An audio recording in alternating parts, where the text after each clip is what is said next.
আসসালামু আলাইকুম hello viewers ABS একজন থেকে আপনাদের সবাইকে স্বাগতম জানাচ্ছি। আমি আবু বকর সিদ্দিক আলিফ। গত ভিডিও ক্লাসে আমরা পাওয়ার লাইব্রেরি ফাংশন সম্পর্কে আলোচনা করেছিলাম এবং আমি আপনাদেরকে একটা হোমওয়ার্ক দিয়েছিলাম যেখানে আমি আপনাদেরকে বলেছিলাম এমন একটা প্রোগ্রাম তৈরি করার জন্য যেখানে ইউজার কোনো একটি সংখ্যা এবং তার পাওয়ার দিতে পারবে এবং আপনাদের তৈরিকৃত প্রোগ্রাম সেটা ক্যালকুলেশন করে তার ফলাফল প্রদর্শন করবে। আপনারা যারা কাজটা করতে পেরেছেন তাদের সবাইকে অনেক অনেক ধন্যবাদ এবং যারা কাজটা করতে পারেন নাই অথবা করতে যেয়েও কনফিউশন আছে যে আপনাদের প্রোগ্রামটা সঠিকভাবে হয়েছে কিনা তাদের জন্যই আজকে আমাদের এই ক্লাস যেখানে আমরা গতকালকের হোমওয়ার্কটাকে সমাধান করব। তো চলুন সেই জন্য আমরা চলে যাই আমাদের কোড ব্লকসে। আমরা চলে আসলাম আমাদের কোড ব্লকসে। এখানে আমাদের গতকালকের কোডটা লেখা আছে। আমরা আজকে নতুন একটা কোড তৈরি করব, সেই জন্য এই কোডটাকে এখান থেকে কেটে দিচ্ছি। এখন আমাদের কাজ কি, আমরা ইউজারের কাছ থেকে দুইটা সংখ্যা ইনপুট নিব। একটা হচ্ছে মূল সংখ্যা আর একটা হচ্ছে তার পাওয়ার। সেই জন্য আমরা এখানে প্রথমেই দুইটা ভেরিয়েবল নিয়ে নিচ্ছি যেখানে আমরা ইউজারের দেওয়া সংখ্যাগুলোকে রাখবো। সেই জন্য ইন্টিজার টাইপের আমি দুইটা ভেরিয়েবল নিলাম। একটা হচ্ছে মূল সংখ্যা যেটাকে আমি রাখবো নাম1 নামক ভেরিয়েবলের ভিতরে, এবং দ্বিতীয় নাম্বারে ইউজারের কাছ থেকে আরেকটা সংখ্যা নিব, সেটার ভিতরে আমরা রাখবো পাওয়ার। অর্থাৎ নাম1 নামক ভেরিয়েবলের ভিতরে ইউজার যেই সংখ্যাটা দিবে সেই সংখ্যার পাওয়ারটাকে আমরা রাখবো আরেকটা ভেরিয়েবলের ভিতরে। সেই জন্য আমি এখানে আরেকটা ভেরিয়েবল ডিক্লেয়ার করছি পাওয়ার নামক। আশা করি এই সিম্পল বিষয়টা আপনারা বুঝতে পেরেছেন। এখন আমাদের কাজ ইউজারের কাছ থেকে দুইটা সংখ্যা ইনপুট নেওয়া। সেই জন্য প্রথমে আমি প্রিন্টএফ ফাংশন কল করতেছি এবং প্রিন্টএফের ভিতরে ইউজারকে বলে দিব ইন্টার এ নাম্বার।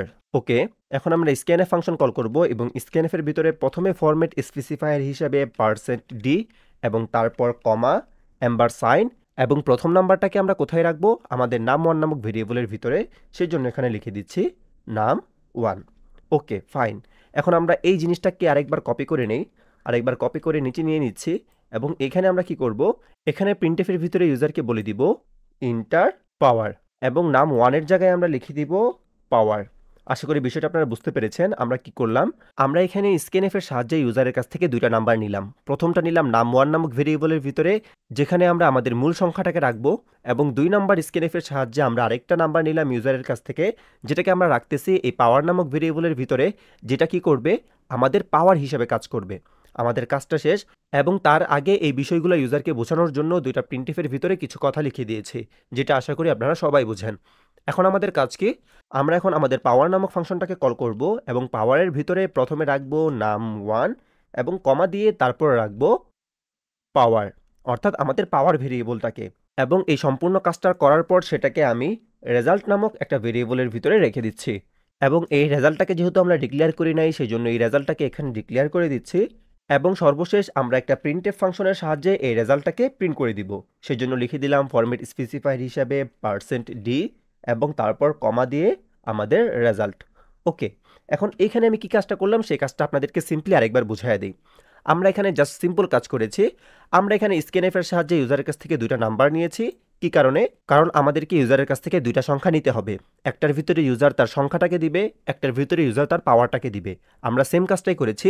আমরা দুইটা স্ক্যানএফ এর সাহায্যে ইউজারের কাছ থেকে দুইটা নাম্বার নিয়েছি। নাম1 নামক ভেরিয়েবলের ভিতরে ইউজারের কাছ থেকে একটা সংখ্যা নিয়েছি যেটাকে বলছি আমরা মূল সংখ্যা, এবং তারপর দ্বিতীয় স্ক্যানএফ এর সাহায্যে পাওয়ার নামক ভেরিয়েবলের ভিতরে ইউজারের কাছ থেকে আরেকটা সংখ্যা নিয়েছি যেটাকে আমরা বলছি পাওয়ার, অর্থাৎ আমাদের পাওয়ার হিসাবে যেই সংখ্যাটা কাজ করবে। এই কাজটুকু করার পর আমরা কি করেছি, আমাদের পাওয়ার নামক লাইব্রেরি ফাংশনটাকে কল করেছি। আর আমাদের এই পাওয়ার লাইব্রেরি ফাংশনটা কি করে, সে দুইটা অংশ নিয়ে কাজ করে। প্রথম অংশে সে মূল সংখ্যা নিয়ে কাজ করে এবং দ্বিতীয় অংশে সে পাওয়ার নিয়ে কাজ করে। সেই জন্য আমরা কি করেছি, প্রথম অংশে আমাদের নাম1 নামক ভেরিয়েবলটাকে রেখে দিয়েছি যেখানে ইউজারের মূল সংখ্যা আছে, এবং দ্বিতীয় নাম্বারে যেহেতু সে পাওয়ার নিয়ে কাজ করে সেই জন্য আমরা নাম1 এর পর কমা দিয়ে পাওয়ার নামক ভেরিয়েবলটাকে দ্বিতীয় নাম্বার অংশে লিখেছি যেটার ভিতরে ইউজার পাওয়ারের জন্য যে সংখ্যাটা দিয়েছে সেই সংখ্যাটা আছে।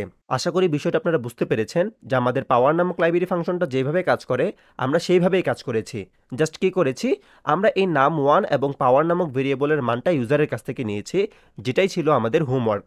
এখন আমরা কি করলাম, এই সম্পূর্ণ কাজটা করার পর সেটাকে রেজাল্ট নামক একটা ভেরিয়েবলের ভিতরে রেখে দিলাম এবং পরবর্তীতে এই রেজাল্ট নামক ভেরিয়েবলটাকেই আমরা প্রিন্টএফ ফাংশনের সাহায্যে প্রিন্ট করে দিয়েছি। এখন যদি আমরা আমাদের কোডটাকে রান করি তাহলে আমরা দেখতে পারবো এখানে বলা হচ্ছে ইন্টার এ নাম্বার। আমি এখানে যে কোনো নাম্বার দিতে পারি।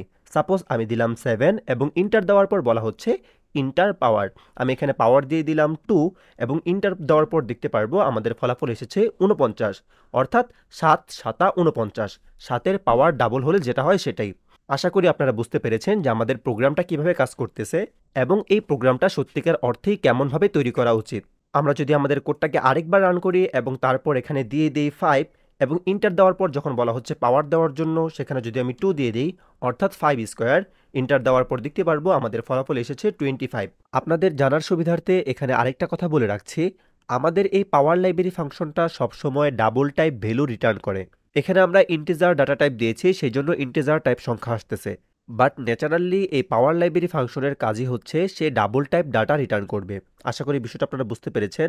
আপনারা কি মনে রাখবেন, এই পাওয়ার লাইব্রেরি ফাংশনটা সবসময় ডাবল টাইপ ডাটা রিটার্ন করে। আমাদের এখানে কি কারণে ইন্টিজার সংখ্যা আসলো? কারণ আমরা এখানে ইন্টিজার ডাটা টাইপ ইউজ করেছি। আমি ধরে নেব যে আপনারা প্রত্যেকেই প্রোগ্রামটা করতে পেরেছিলেন।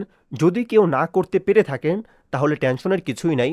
সবসময় সবার মাথার আইকিউ একভাবে কাজ করবে না, এটাই স্বাভাবিক। একবার পারবেন না, দুইবার পারবেন না, তিনবার পারবেন না, 3-4 বার যখন আমি আপনাদেরকে বিষয়গুলো দেখিয়ে দিব, পঞ্চমবারে যেয়ে দেখবেন আপনি একা একাই কাজগুলো করতে পারতেছেন। তাই হাল ছাড়ার কিছুই নাই, টেনশনের কিছুই নাই। আজকের ক্লাসটা এই পর্যন্তই ছিল। আগামী ক্লাসে আমরা নতুন আরও কিছু বিষয় সম্পর্কে জানবো ইনশাআল্লাহ। সেই পর্যন্ত সবাই ভালো থাকবেন, সুস্থ থাকবেন। সকলকে নেক্সট ক্লাস দেখার আমন্ত্রণ জানিয়ে আজকে এখানেই শেষ করছি। আল্লাহ হাফেজ।